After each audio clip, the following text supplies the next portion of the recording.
Hello everyone, मेरा नाम है माधव कुमार और आपका स्वागत है हमारे चैनल में जिसका नाम है ड्रीम डोज। अगर आप लोग हमारे चैनल पे नए हैं तो प्लीज़ सब्सक्राइब आवर चैनल और हमारे वीडियो को लाइक ज़रूर कर दें।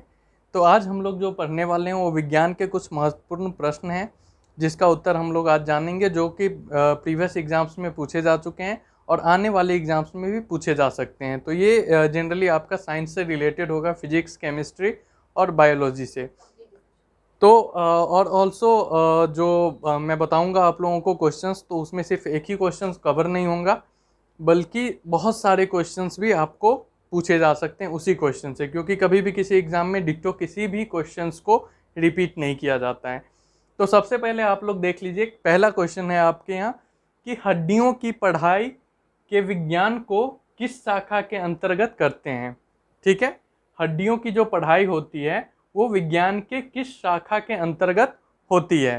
पहला ऑप्शन है आपका जियोलॉजी, दूसरा ऑप्शन है सेरोलॉजी, तीसरा ऑप्शन है आपका ओडोलॉजी और ऑप्शन डी है आपका ऑस्टियोलॉजी। तो आप वीडियो को पॉज करिए और प्लीज़ बताइए कि इनमें से कौन सा आंसर सही होगा। अब अभी हम लोग सिर्फ ये नहीं देखेंगे कि कौन सा आंसर सही है, हम लोग ये भी देखेंगे कि ये कौन आंसर गलत है और गलत है तो क्यों गलत है। तो सबसे पहले ऑप्शन पे आते हैं हम लोग जियोलॉजी। तो जैसा कि हम लोग जानते हैं कि जियोलॉजी जो होता है वो आपका रॉक्स वगैरह के जो अध्ययन जो होता है, स्टडी जो करते हैं, उनको जियोलॉजी बोलते हैं। आप कॉलेजेस में जाते हैं तो आप देखते हैं कि एक सब्जेक्ट होता है जियोलॉजी का। तो जियोलॉजिस्ट वो होता है जिनको रॉक्स वगैरह की नॉलेज होती है, वो लोग रॉक्स वगैरह का अध्ययन करते हैं। लेकिन यहाँ क्वेश्चन में पूछ रहा है हड्डियों का अध्ययन, तो ये जियोलॉजी जो आपका आंसर है वो गलत हो जाएगा। दूसरा ऑप्शन है आपका सेरोलॉजी। अब देखिए, जब भी आप जाते हैं हॉस्पिटल्स में कोई भी चीज़ का टेस्ट करवाने के लिए, तो वो बोलता है अगर आपका किसी चीज़ के कारण आपको बीमारी हुई है तो वो क्या करता है, सेरोलॉजिकल टेस्ट करता है आपका। तो सेरोलॉजिकल टेस्ट में क्या होता है कि आपके बॉडी के अंदर जो ब्लड के अंदर है आपका एंटीबॉडी, तो उसी एंटीजन एंटीबॉडी का टेस्ट होता है सेरोलॉजी में जनरली। तो क्या करते हैं वो लोग, ब्लड को ड्रॉ करते हैं। जैसे हमारे शरीर में कोई भी वायरस या बैक्टीरिया आता है तो हमारे जो सेल्स हैं, ब्लड सेल्स हैं, वो उसके अगेंस्ट में एंटीबॉडी तैयार कर लेते हैं। तो इस टेस्ट में क्या होता है कि उस पार्टिकुलर एंटीजन एंटीबॉडी को डिटेक्ट किया जाता है टेस्ट के द्वारा। तो वो होता है सेरोलॉजी में, इसमें हड्डी का कोई योगदान नहीं है। तो आपका ऑप्शन बी भी गलत हो गया। अब तीसरा है ऑप्शन सी ओडोलॉजी। तो ओडोलॉजी जो होता है वो पर्वतों के अध्ययन को, जो माउंटेन्स होते हैं, पहाड़ होते हैं, उनके अध्ययन को, उनका जो स्टडी करते हैं, उसको हम लोग इसके अंतर्गत में रखते हैं ओडोलॉजी। तो ये ऑप्शन भी गलत है। अब आते हैं ऑप्शन डी की तरफ। तो ऑप्शन डी कह रहा है ऑस्टियोलॉजी। ठीक है, तो देखिए ऑस्टियो का मतलब होता है, ये ऑस्टियोलॉजी जो है दो टर्म से मिलकर बना हुआ है। First is osteo and second in logy. तो आप देख सकते हैं कि सारे में लास्ट में लॉजी लगा हुआ है। तो लॉजी का मतलब होता है स्टडी। जैसे जियोलॉजी मतलब रॉक्स के अध्ययन को जियोलॉजी बोलते हैं। सेरोलॉजी ब्लड में एंटीजन एंटीबॉडी के अध्ययन को सेरोलॉजी बोलते हैं। ओडोलॉजी पर्वतों के अध्ययन को ओडोलॉजी बोलते हैं। उसी तरह ऑस्टियोलॉजी मीन्स ऑस्टियो का मतलब होता है बोन यानी कि हड्डी, और लॉजी का मतलब होता है स्टडी। तो बोन्स के जो स्टडी हो करते हैं हम लोग, तो उसको ही हम लोग बोलते हैं ऑस्टियोलॉजी। अब देखिए ऑस्टियोलॉजी आपने बहुत सारे टर्म सुनेंगे, एक बीमारी भी होती है ऑस्टियोपोरोसिस। ठीक है, तो अब ये भी एग्जाम में पूछा जाता है आपका कि ऑस्टियोपोरोसिस क्या होता है। तो वो जो होता है आपके हड्डियों की बीमारी होती है, तो उसमें भी आपका ऑस्टियो लगा हुआ है। तो ऑस्टियो का मतलब होता है हड्डी एंड पोरोसिस का मतलब होता है पोर्स। आप जानते होंगे पोर्स मतलब छिद्र। तो हड्डियों में जो छिद्र हो जाता है ना, छेद छेद हो जाता है, तो उसी बीमारी को हम लोग बोलते हैं ऑस्टियोपोरोसिस। तो उसी तरह किसी भी चीज़ में अगर ऑस्टियो लगा रहे उसके आगे, तो वो हड्डी से रिलेटेड ही होगा। तो यहाँ पे भी आपका करेक्ट ऑप्शन क्या होगा, ऑस्टियोलॉजी, यानी कि हड्डियों के जो अध्ययन है उसको हम लोग क्या बोलते हैं, ऑस्टियोलॉजी। तो आते हैं हमारे अगले क्वेश्चन की तरफ। अगला क्वेश्चन कहता है निम्न में से किसकी कोशिका में कोई एंजाइम नहीं होते हैं।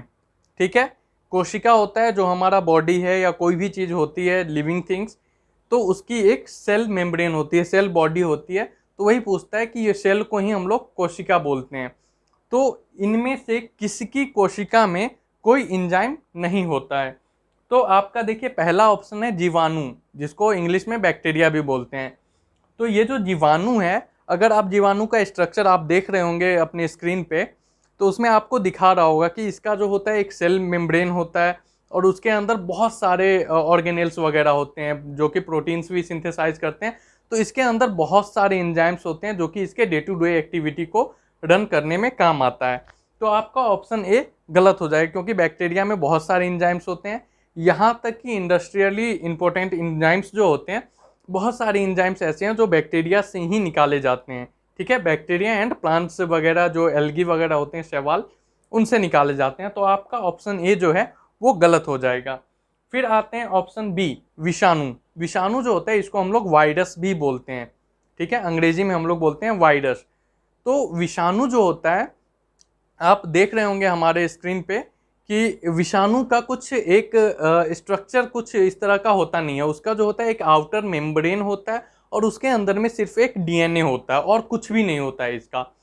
तो ये जो मेम्ब्रेन होता है जिसको इन्वेलप बोलते हैं, यहाँ मेम्ब्रेन बोलना गलत होगा क्योंकि मेम्ब्रेन जो होता है वो किसी सेल को कवर करता है, लेकिन इसका जो होता है इन्वेलप होता है। जैसे आप देखते होंगे पोस्ट ऑफिस में जाते हैं तो इन्वेलप के अंदर में आप पोस्ट कार्ड डालते हैं, जिससे क्या होता है पोस्ट कार्ड के जो इन्फॉर्मेशन रहते हैं वो प्रोटेक्टेड रहते हैं।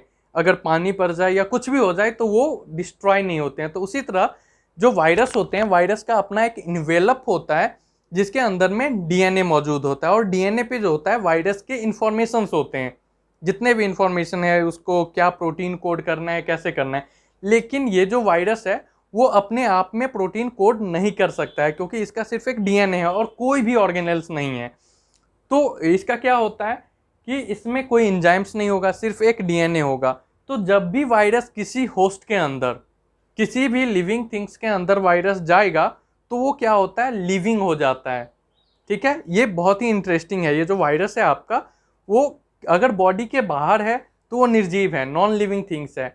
और अगर किसी बॉडी के अंदर चला गया, किसी सेल के अंदर चला गया या किसी होस्ट के अंदर चला गया तो वो लिविंग प्रॉपर्टी को शो करने लगता है।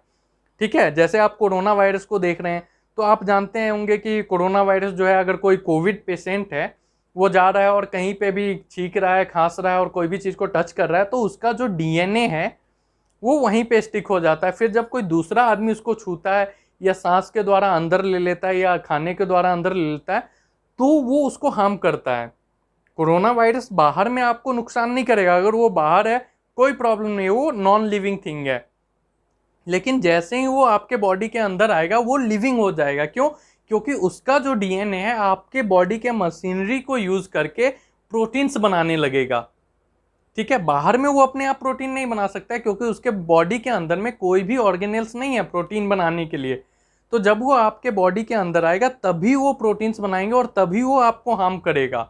ऐसे आप वायरस को बाहर में कितने भी समय के लिए, थाउजेंड्स ऑफ ईयर्स के लिए भी छोड़ दें, वो वैसे ही उसका डीएनए इंटैक्ट रहेगा। आप एक बॉक्स में बंद करके बहुत सालों तक उसको रख सकते हैं, लेकिन जब वो आपके बॉडी के अंदर आएगा तभी आपको नुकसान करेगा।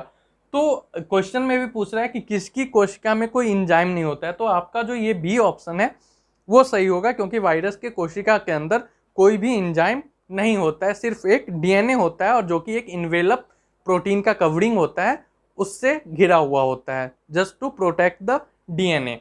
अब देखिए तीसरा ऑप्शन है सी। तो ऑप्शन सी है लाइकन। लाइकन जो होता है वो आपका शैवाल और फंगस का एसोसिएशन होता है। ठीक है, lichen is the association between fungus and the algae. ठीक है, तो फंगस आपको पता है, फंगस का अपना माइसीलिया होता है, सेल होता है, बॉडी होता है और उसमें सारे एंजाइम्स वगैरह पाए जाते हैं। मशरूम आपने देखा होगा, mushroom is also a fungus. तो उसके अंदर बहुत सारे एंजाइम्स होते हैं, सब कुछ होता है। तो आपका ये ऑप्शन भी गलत हो गया। एक और इंपॉर्टेंट क्वेश्चन यहाँ लाइकन से आपका पूछ सकता है। एक क्वेश्चन आता है कि पॉल्यूशन इंडिकेटर कौन है। ठीक है, which one of the following acts as a indicator of pollution. तो पॉल्यूशन का, प्रदूषण का जो इंडिकेटर होता है, जो बताता है पॉल्यूशन है या नहीं है, तो उसका भी ऑप्शन जो होता है वो लाइकन होता है। तो यहाँ से आपका ये क्वेश्चन भी हो गया कि ये जो लाइकन होता है वो पॉल्यूशन का इंडिकेटर होता है। यहाँ पे क्या होते हैं, एल्गी एंड फंगस दोनों एक साथ रहते हैं। तो क्या होता है, एल्गी से फंगस को बेनिफिट होता है और फंगस से एल्गी को बेनिफिट होता है। अब देखिए ऑप्शन डी। ऑप्शन डी क्या है, शैवाल, जिसको हम लोग एल्गी भी बोलते हैं। ठीक है, शैवाल, यहाँ पे भी हमने लाइकन में देखा कि शैवाल और फंगस का एसोसिएशन है लाइकेन। तो जब इसमें सेल वॉल, ये सेल मेम्ब्रेन है और इसमें एंजाइम है, तो शैवाल में भी एंजाइम होते हैं। आपने नदी वगैरह में देखा होगा कि एक हरा कलर का घास जो सरफेस पे आ जाता है, तो वही है हमारा शैवाल, अलगी जिसको बोलते हैं। तो उसमें प्रोटीन्स, एंजाइम, सारी चीज़ें होती है। तो इन चारों ऑप्शन में सिर्फ एक विषाणु है जिसमें कोई भी प्रोटीन या एंजाइम नहीं होता है, सिर्फ एक आउटर कवरिंग को छोड़ के। तो आपका जो ये क्वेश्चन है इसका आंसर हो जाएगा ऑप्शन बी। बाकी तीनों आंसर गलत हैं, और क्यों गलत हैं वो आपको पता है। अब देखते हैं अगला क्वेश्चन। देखिए अगला क्वेश्चन आपसे पूछ रहा है कि 50 डिग्री का मान डिग्री फ़ारेनहाइट में है। ये जो है वो 50 डिग्री सेल्सियस है आपका। तो 50 डिग्री सेल्सियस का मान डिग्री फ़ारेनहाइट में कितना होगा? आपके ऑप्शंस हैं 104 104 degree Fahrenheit, 122 degree Fahrenheit, 100 degree Fahrenheit and 75 degree Fahrenheit. तो अब देखिए इसको आपको याद करने का नहीं है। अगर आपको याद करना है तो ये जो होता है फॉर्मूला, इसको आप याद कर लें, ठीक है। डिग्री फ़ारेनहाइट अगर आपको निकालना है तो हो जाएगा डिग्री सेल्सियस इंटू 9/5 प्लस 32। तो आप वीडियो को पॉज करके एक बार इस फॉर्मूले पे इसको वैल्यू को डाल के देखिए कि आपका ऑप्शन क्या आता है, और आप नीचे कमेंट में बताइए कि आपका ऑप्शन क्या आ रहा है, ठीक है। अब हम लोग सॉल्व करके देखते हैं। देखिए डिग्री फ़ारेनहाइट के लिए आपका बोल रहा है टेम्परेचर इन डिग्री सेल्सियस, तो यहाँ पूछ रहा है 50 डिग्री सेल्सियस का। तो यहाँ हम लोग लिख देंगे 50 इंटू 9/5 प्लस 32। अब देखिए 5 से 50 कट जाएगा आपका 10 टाइम्स में, ठीक है। तो अब इसको देख लीजिए 10 इंटू 9 ये हो गया आपका 90 प्लस 32। तो ये ऑप्शन हो जाएगा 122 डिग्री फ़ारेनहाइट। तो आपका ऑप्शन बी जो है वो सही है, ठीक है। तो ये फॉर्मूला आप लोग याद कर लीजिए।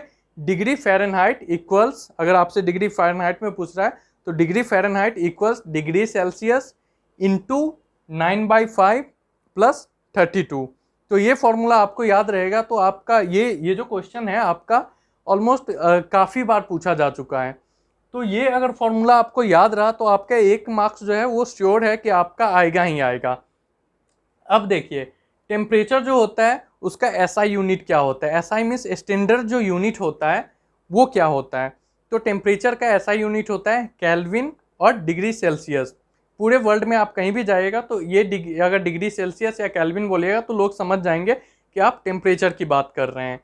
उसी तरह हीट जो होता है, heat and temperature both are different.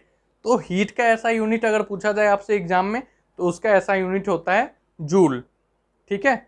तो आज के लिए इतना ही है। अगर आपको ये वीडियो पसंद आया हो तो please like our video and do subscribe our channel. आपके साथ मिलते हैं अगले क्लास में। तो यहाँ पे आप देख सकते हैं मैंने जो भी बताया आपको क्वेश्चंस, तो उसमें मैंने एक क्वेश्चन सॉल्व नहीं किया है। उससे रिलेटेड जितने भी क्वेश्चंस आपसे प्रोबेबल क्वेश्चंस पूछे जा सकते हैं एग्जाम में, मैंने वो सारे क्वेश्चंस आपके साथ डिस्कस किया है।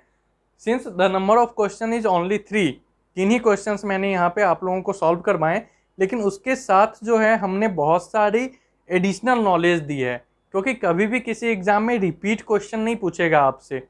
जैसे यहाँ पे 50 डिग्री सेल्सियस का, तो इसका ऑप्शन सिर्फ बताना हमारा मकसद नहीं है। मैंने आपको ये फॉर्मूला दिया है। अगर आपको यहाँ पे 100 डिग्री, 75 डिग्री, 20 डिग्री, किसी भी डिग्री का क्वेश्चन पूछ ले, आप इस फॉर्मूले को याद कर लीजिए और किसी भी एग्जाम में आपका ये क्वेश्चन सॉल्व हो जाएगा। So thank you so much for watching our video and see you again.